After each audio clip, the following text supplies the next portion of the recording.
What's up, agents? Patrick Wolf here. Welcome to this week's vendor reset. I do these every single week, every Tuesday. Cassie Mendoza straight after as well. Sometimes Thieves Den vendor. If there's anything good in the Thieves Den, I'll post a video. So make sure to click that notification bell, subscribe, and leave a like as always. So let's get into this week's vendor reset. So what I've actually done, guys, I've put the base damage active on my settings.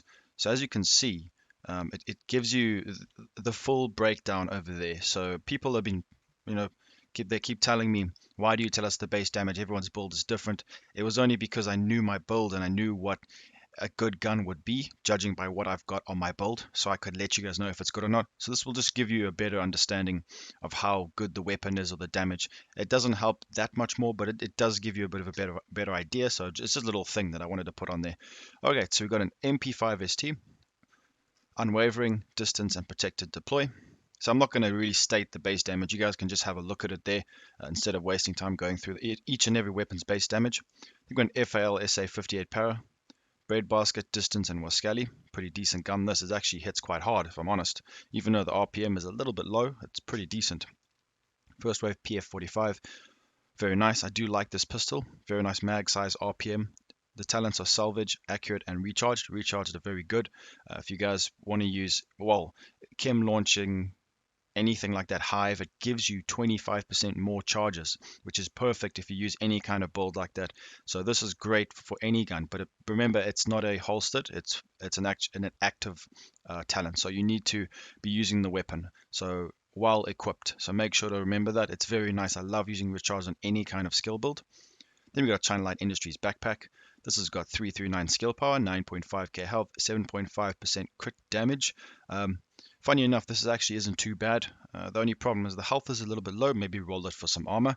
Even though restorative isn't the greatest, it could be good for health builds. You never know. You could stack this up. You could make a decent build out of it. Efficient, one of my favorite talents in TU6. Then we've got an overload armaments chest piece. Crit damage is low. Headshot damage is pretty low, to be honest. The armor is low. It's a bit sad, but it's got vital on it if you guys need that talent. Offensive mod. Weapon damage. Now we do have 5% optimal range. Remember, guys, a crit range, which is obviously a bit different than this. Crit range is no longer in the game, but they still have the mods for it. Now, I don't really know why the developers are doing that. Crit range is being completely removed, but it's still confusing people, so they need to, I don't know, make a statement about it. But anyways, optimal range is pretty good if you like to use shotgun builds especially, or even SMG builds. Very nice. You can stack a lot of that if you want to buy a few of those. Always buy a few of these because you never know if they're ever going to come back or you're ever going to find one as good. Terminal ballistics, 105 damage for this skill right here, the drone. It's pretty good, to be honest. If you could stack this with the bombardier drone, you can do a lot of damage. Weather coating, this is 57% health. I don't really like putting health on my skills, but then again, like I always say in all my build videos, every single video I make, you guys need to personalize your builds. Some people like to use health, and maybe that could help you in a certain way. So never just listen to the stats of the game. Always use your personal experience and go for what you think is best for you. That's the difference between being a good player and a bad player, is adapting things you learn to suit your playstyle. So this could be viable for someone. Maybe you play in a group and normally your hive or your turret gets shot down pretty quick. This will allow you to make it more tanky so your team can get more utility. So there are what uses for this. When I say, in some of my previous vendor resets and things like that, say don't use this, people get a bit offended. I don't know why, but you can use it, but I personally don't like to use it because I feel like there's best in slots, but that is kind of unfair. Everyone should be able to use whatever they want. That's the whole point of RPGs. Alright, so the level 30 clan vendor, that's what I'm going to be showcasing for you guys now in the base operations. Remember, if there's anything better in the lower levels, there shouldn't be any more. But if there is, like there was in the past, just leave a comment and I will pin it, or leave a link in the description to another picture or something like that, so we know what's in the other clan vendors and the other lower level vendors. So, level 30 clan vendor, let's go. Let's see what we got. Alp Summit Backpack, this has got 19% skill haste, 22k health, with perfect tech support and insulated. If you guys need perfect tech support, I love tech support for any kind of skill build any kind of skill build because this actually stacks. It says 10 seconds, but this is actually always on because you generally do a lot of damage with skills, especially in PvE. So you'll always be able to have your skill having 30% extra damage. So it's very, very nice. Insulated is becoming more widely used in TU6. Hazard protection is a bit easier to get. So definitely pick this one up if you want it. You can just reroll the health for skill power. You get a high amount of skill power on there. It'll be a pretty good backpack because you also get the skill haste from the one piece. Ongoing directive mask. Bleed damage is interesting. Now, I know in PvP it's been mitigated slightly, but it can be very good in PvE, so it is a viable set if you guys want to run this. It has got 5% crit chance and health on kill. You could probably roll away health on kill or crit chance and put damage to elite. It's up to you guys depending on what you want to run. Hardwired holster, 509 skill power. That's on the middle ground side. You can get upwards of 700, 800, so it's not too bad actually. I would re-roll the skill haste, get something a bit higher than that. True Patriot Gloves. We've got 6% shotgun damage, 216 skill power. Very nice. That's actually not too bad, to be honest, if you guys like running shotgun builds. P/4. This has got Vindictive, Distance, and Recharge. There's the damage over there. PP19, Unwavering, Stable, and Transmission. RNK Mask, damage to elites 36%, not bad. 8% hazard protection, capacitive is the talent. Model 700, steady-handed, extra, and protected reload. Douglas and, we go up there for you guys right there. There we go. Douglas and Harding, mask, skill haste 15%, 166 skill power with spotter. Alp Summit mask, 39% damage to elites. Now, I'm really trying to find a 56% DTE mask. I can't seem to find one. I probably need to grind a bit more. But Alp Summit and Heraldi Holdings. To be honest, I would say Heraldi Holdings is probably a bit better stat-wise. I don't know why. I seem to get higher stats from Heraldi, but Alps is just as good. So you guys can farm Alps or Heraldi Holdings for masks and try your best to get the God Roll 56. I think 56 is the highest, I'm not mistaken. So that's what I'll be looking for. I really want to see that on my PvE builds. So I'm sure we're all chasing it. Let me know in the comments if you guys actually have a maxed out mask roll for DTE, because that's what I'm looking for and I really want one. Crit chance on the Wyvern Wear knee pads is 6.5%. I think the cap is 8% if I'm not mistaken. It's got destructive as a talent. Then we've got utility mod slot, 71 skill power. Drone power, skill power is quite high actually, 158, pretty good. It's just a shame that the base skill power is quite low. 128 is the pulse skill power. Defensive mod. This is a really good defensive mod. That's just under 4,000 armor with 4% total armor. Now I've seen upwards of 5-6% total armor, and this being 5,000, 6,000, but this is almost at the high rolls. So I would get this especially because explosive resistance is pretty good. I know you can get upwards of 10%, but this is a decent mod. If you guys need any more defensive mods, I'm going to buy one of these just to help my builds out a bit. Definitely stack these because sometimes it's deceiving. You might have, 2% armor and 6,000 armor, and this could be higher. You have to, it's you can do the math if you want, but that's depends on the build that you're running. So rather just put it on and jot down the number of your armor and see if it increases it. I found I've been running the wrong mods because this game is a constant learning curve for everybody. So just do that, pop it on, see if it improves your build. If it does, and maybe it's the best mod you've got, buy a couple of these, boys, at least 7, because you know what it's like stacking blues in this game. So definitely do it.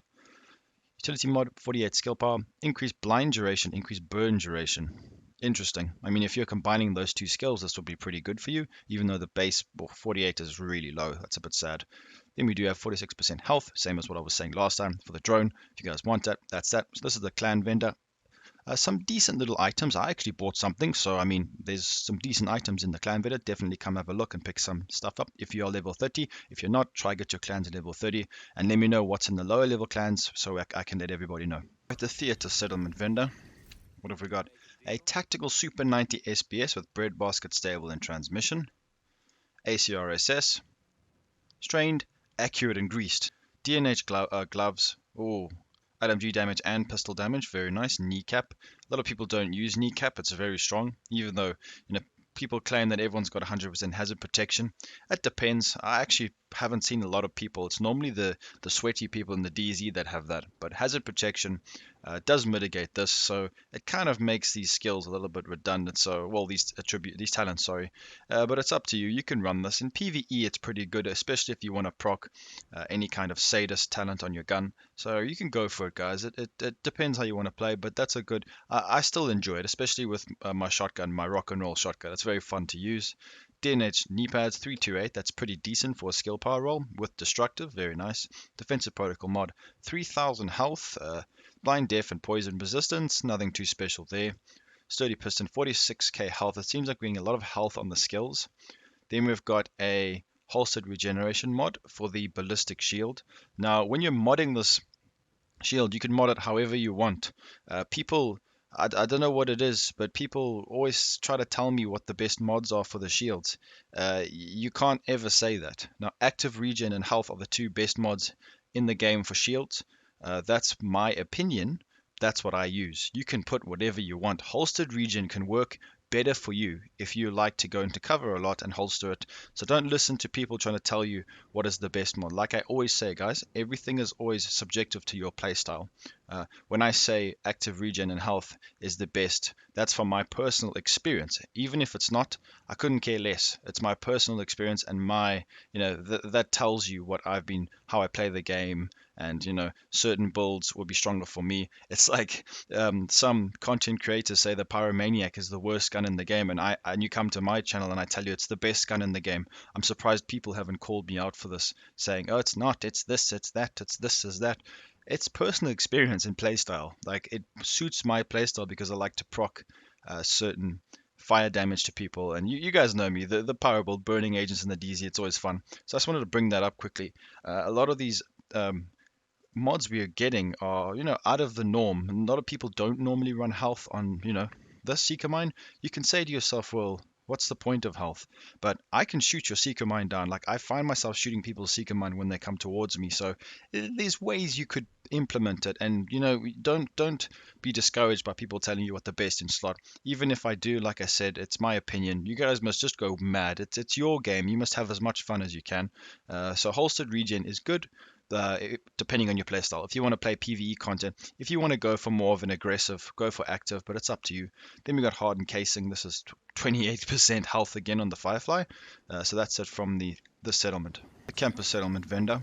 What have we got for us this week? We got M700 carbon, 101752, ignited, distance, and protected deploy. Military RPK with optimized, close and personal, and greased. DNH mask, 440 skill power, and 11% hazard protection. That's pretty decent. This is very good for immunity here. It's also got centered on the mask. DNH holster with 586 skill power and devastating. Lots of DNH pieces this week. Utility mod with skill power, drone skill power, and chem launcher is pretty high.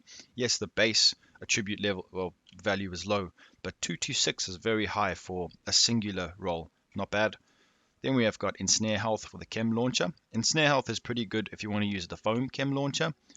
You can, ensnare enemies way more. I don't know if it's PvP modified very badly or a lot, but it is pretty good for PvE if you use Ensnare Health, especially if you want to use the Foam Chem Launcher. 31% health for the Hive. Auxiliary Battery 211 skill power for the Pulse. Dark Zone West vendor. We have got a military M870 with Killer Optimizer and Wascali. LVOAC 28, 4 plus 40, okay, not bad. Fast hands, extra and protected reload. Then we have got 511 tactical gloves with pistol damage, SMG damage, and compensated, not bad. Overlord armaments knee pads, 9.5% total armor, that's pretty good, with capacitive. Defensive mod, 5.2k armor, protection from elites, and explosive resistance. Very nice for PvE, this is a very good PvE mod. Brushless DC motor, 38% health, a lot of health mods this week, it's crazy. Then we have got 87% health, very nice. Come and pick this up if you guys need some health mods for your shield. 34% health again for the Firefly. That's it from DZ West. Dark Zone East. We have got a Paratrooper Svd with First Blood Stable and Everlasting. Classic RPK with Fast Hands, Jazz Hands, and Wascali. Fenris Mask, 16% hazard protection, 6% crit chance with dialed in. Heraldi Holdings holster with 630 skill power. That's not too bad. It is only a 491. I don't know why they're giving us these low gear score items. Utility system mod. This has got 4% burn damage and explosive damage. Interesting. Now, if you guys don't know, I like to use the chem launcher, the igniter chem launcher for my pyro build. This could be a very good mod because it is actually explosive damage that it deals and then burn damage. So if you're immune, you're only going to be immune to the burn damage. The explosive damage will get you. So this is very good if you want to stack damage mods for that build. I'm actually going to buy 2 of these and a PVA polymer coating, 40% duration for the chem launcher. I'm going to buy one of those as well because that could be interesting. I would imagine that would keep it up for a lot longer, even though BTSU Gloves does that as well. That could be really good stacking it. We're going to test that out. 91% skill S for the Hive and a 44% radius for the Pulse. Dark Zone South. P90 with steady-handed, optimized and protected reload. Carbine 7 with overflowing, distance and recharged. D50, spike, jazz hands and greased. RNK backpack, 6.5% crit chance, 3% crit damage, and 19k health with capacitive and efficient. Petrov defense chest piece, 431 skill power, 2.5% weapon damage, 6 crit chance, 6 crit damage, self-adjusting. Offensive mod, now we have got 1.5% weapon damage, 3% optimal range, and 4.5% weapon handling. Auxiliary battery for the drone, 244. Multi-tool for the turret, 52% skill haste. That's it for the vendor reset this week, agents. I hope you did enjoy it.